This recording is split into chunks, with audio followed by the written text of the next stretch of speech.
Percy's Porridge. Donald and Douglas were rushed off their wheels. The Fat Controller came to see them. "I know you don't mind hard work," he said, "but you can't be everywhere at once. You need some help on the branch lines." The Scottish twins were grateful. "I have a plan," the Fat Controller told them. He went to see a friend who lived in Gloucestershire and explained the problem. The friend took him to meet Wilbert, a smart blue saddle tank engine with 6 wheels. "Your owner says you can come and help me for a while," the Fat Controller told Wilbert. "Would you like that?" Wilbert was delighted. "Yes, please, sir," he said eagerly. His line in the Forest of Dean was short, and he was delighted for the chance to exercise his wheels. "If you are as good as I think you will be," the Fat Controller went on, "I know where I can get another engine like you, and then you'll be able to go back home." Percy was excited when he heard the news. "Another saddle tank, sir," he said. "Is he like me, sir?" The Fat Controller laughed. "He's bigger and stronger than you, Percy," he said. "Besides, you can manage your trucks.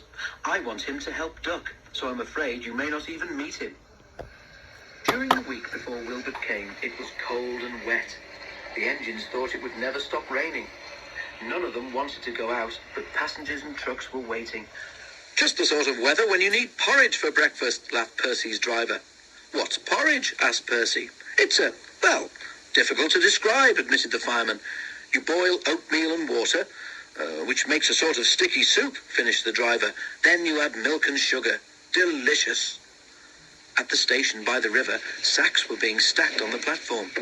The men who had filled them had worked fast, and they had not tied the sacks properly. As the porter lifted the last sack, the signal arm dropped with a clang. "Better hurry, here's Percy," the porter said, and he swung the heavy sack onto the pile, knocking the top one over. Several sacks toppled onto the railway line and split open. The oatmeal inside the sacks burst out, covering everything. The pouring rain quickly turned it into a sort of sticky soup. At that moment, Percy appeared.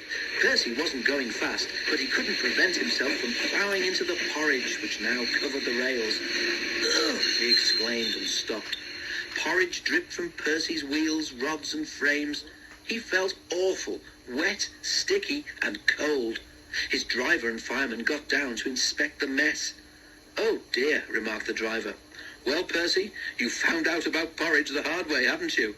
The thing is, you're supposed to eat it, not paddle in it." Percy didn't think it was funny. The Fat Controller wasn't amused either. He telephoned to the junction where they were just in time to stop Wilbert on his way to Duck's branch line. He came along Thomas's line instead and soon reached the shed at the top station. Percy cheered up at once. "I wanted to meet you," he said, "but I didn't think it would be this way. Porridge is all right for breakfast, my driver says, but it makes a mess of an engine who isn't expecting it."